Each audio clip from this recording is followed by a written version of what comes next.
Nah, sekarang kita kenali dulu rumus-rumus dasar dalam analisis CPV.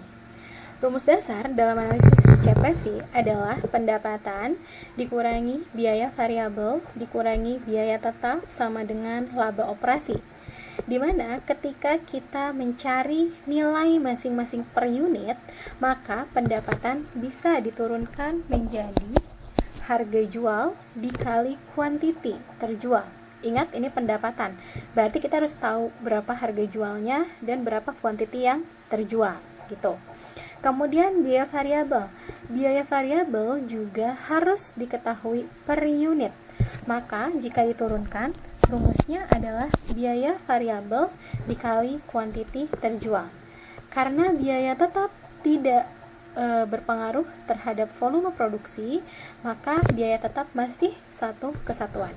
Artinya, ketika kita turunkan rumusnya dari pendapatan kurangi biaya variabel kurangi biaya tetap sama dengan laba operasi, maka jika diturunkan adalah harga jual dikali kuantiti terjual dikurang biaya variabel dikali kuantiti terjual dikurang biaya tetap, maka disebut dengan laba operasi.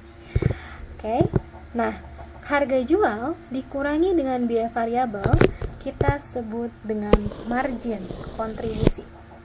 Jadi, margin kontribusi adalah selisih dari pendapatan dikurangi biaya variabel, gitu. Margin kontribusi juga bisa dicari persentasenya. Untuk menghitung persentase margin kontribusi, kita perlu tahu berapa margin kontribusi per unit dan berapa harga jual per unit. Ini adalah rumus-rumus dasar dalam cost volume profit analysis.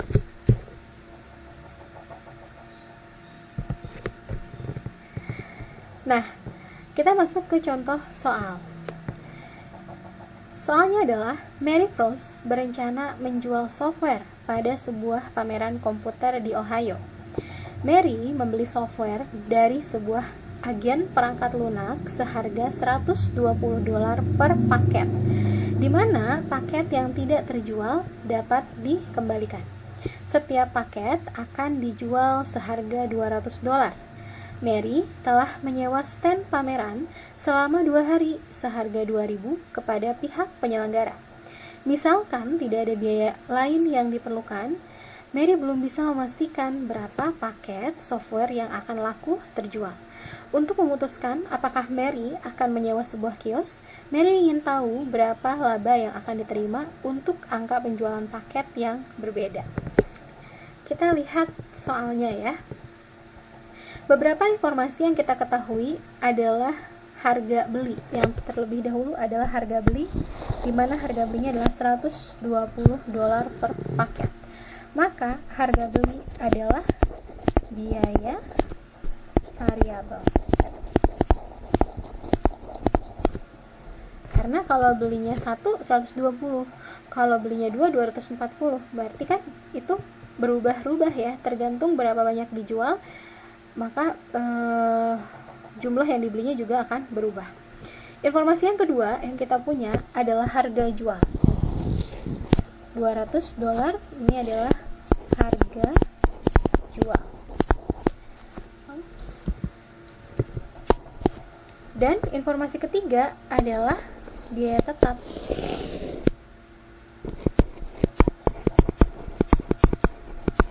Nah, artinya ketika kita akan menghitung cost volume profit analysis, kita udah punya 3 informasi, yaitu biaya variabel, harga jual, dan biaya tetap. Kenapa menyewa stand pameran disebut biaya tetap? Ya iya, karena berapapun penjualannya, biaya sewa stand itu nggak akan turun, tetap $2.000, karena tidak memperhatikan jumlah penjualan. Artinya berapapun output atau berapapun barang yang dikeluarkan, biaya sewa stand tetap $2.000, nggak akan jadi naik, nggak akan jadi turun. Oke, belajar dari kasus Mary Frost, karena kita hanya tahu berapa harga jual, berapa biaya variabel, dan berapa biaya tetap. Artinya Mary Frost harus menebak-nebak berapa jumlah produk yang harus dikeluarkan atau berapa jumlah produk yang harus dijual. Nah, apabila saya sebagai Mary Frost dengan informasi tersebut, menurut saya itu adalah hal yang cukup PR ya, cukup ribet. Karena saya harus melakukan perkiraan berapa produk yang harus saya keluarkan gitu. Tadi saya kebetulan aja nebaknya 5. Ternyata nebak di 5 paket itu saya masih mendapatkan rugi. Ternyata nebak di 40 paket itu ada laba. Nah, sifat memperkirakan atau tebak-tebak berhadiah itu tidak selalu tepat. Artinya kalau misalnya feeling kita lagi bagus, mungkin hasil perhitungannya baik gitu ya. Tapi kalau misalnya kita nebaknya salah, itu akan menjadi hal yang sangat memusingkan gitu, bikin kita ribet, sangat tidak praktis. Nah, kemudian bagaimana caranya biar kita tidak perlu menebak-nebak berhadiah gitu ya. Nah, caranya yang paling pertama, kita harus tahu dulu berapa titik impas atau titik break even point, BEP. Break even point adalah suatu kondisi di mana perusahaan tidak mengalami laba juga tidak mengalami rugi. Jadi titiknya 0. Itu adalah BEP. Nah, dalam Mary Frost ini, kalau misalnya kita bisa menghitung dulu BEP, kita baru bisa memperkirakan berapa laba yang diinginkan. Jadi tidak perlu menebak-nebak lagi berapa yang harus kita jual. Kita hanya perlu tahu dulu titik 0 atau titik kita tidak mengalami rugi atau titik kita tidak mengalami laba berapa. Kalau kita sudah tahu titik BEP-nya berapa, kita bisa mengharapkan laba yang diinginkan. Bingung? Kita lihat ya bagaimana rumus menghitung break even point. Nah, break even point ini adalah jumlah penjualan output yang akan menyamakan pendapatan total dengan biaya total, yaitu jumlah penjualan output yang akan menghasilkan laba operasi 0. Manajer tertarik pada titik impas karena ingin menghindari rugi operasi. Intinya, break even point adalah suatu kondisi di mana perusahaan tidak mengalami laba dan tidak mengalami rugi atau laba operasinya sama dengan 0. Kita lihat rumus.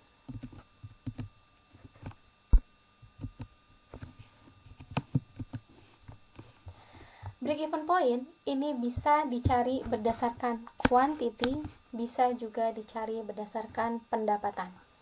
Pada akhirnya cara perhitungannya sama, Anda boleh memilih, mau quantity boleh, mau pendapatan boleh, gitu ya. Rumusnya masih tidak lari dari rumus dasar di pembahasan sebelumnya, di mana rumusnya adalah pendapatan yang diturunkan jadi harga jual dikali kuantiti terjual. Ini adalah pendapatan, ya. Dikurangi biaya variabel, diturunkan menjadi biaya variabel dikali kuantiti terjual, dikurangi biaya tetap sama dengan laba operasi. Ingat, BEP itu kondisi nggak laba, nggak rugi. Jadi laba operasinya otomatis 0, gitu ya. Harga jual itu pasti sudah diketahui. Tadi dalam kasus Mary Frost, harga jualnya adalah $200. Sedangkan quantity itu adalah yang kita tanyakan. Karena Mary Frost ini baru mau ikut pameran, terus dia nggak tahu dia harus jual berapa. Jadi quantity terjualnya itu ditanyakan. Biaya variabelnya adalah harga beli, yaitu $120.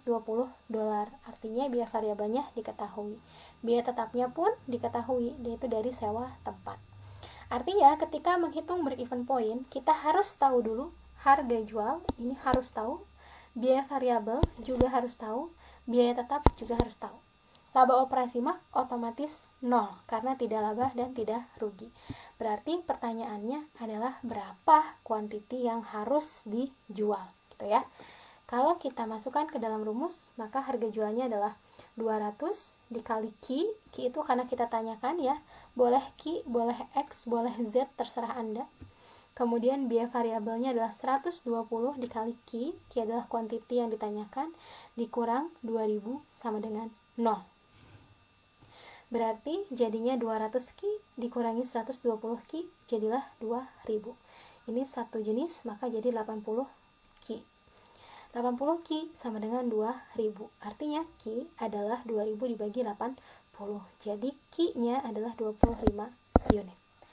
Berarti dengan titik BEP, saya sebagai Mary Frost sudah tahu bahwa saya tidak akan mengalami rugi, tidak akan mengalami laba jika saya menjual 25 unit. Saya nggak usah nebak-nebak lagi berapa barang yang harus dijual. Kalau saya sudah tahu BEP-nya 25. Kalau BEP-nya 25, berarti kalau saya pengen laba, saya harus jual di atas 25 unit. Gitu ya. Ini adalah break even point dalam quantity. Selanjutnya adalah break even point dalam pendapatan. Break even point pendapatan, rumusnya adalah kita harus tahu dulu persen margin kontribusi. Di mana margin kontribusi per unit dibagi harga jual. Itu adalah persen margin kontribusi.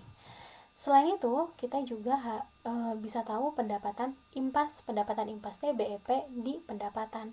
Caranya adalah biaya tetap dibagi persen margin kontribusi. Nah, untuk mencapai BEP, margin kontribusinya harus sama dengan biaya tetap. Yalah, karena margin kontribusi itu kan selisih dari penjualan kurangin biaya variabel. Maka kalau BEP mah selisih margin kontribusi teh harus sama dengan biaya tetap. Jadi nanti laba operasinya jadi 0. Kita lihat contoh ya.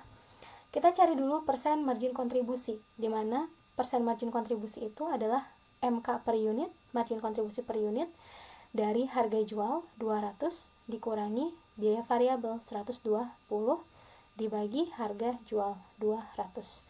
Margin kontribusinya adalah 40%. Kemudian pendapatan impasnya bisa kita cari dari biaya tetap, yaitu 2000 ya, dibagi margin kontribusi, persen margin kontribusi dibagi 40, jadi 5000. Tadi dalam BEP unit itu kan saya tulis sini ya, BEP quantity kita menemukan 25 unit, di mana harga jualnya adalah 200. Kalau saya kali 200, 25 dikali 200 berarti 5000. Sama kan? Nih, 5000.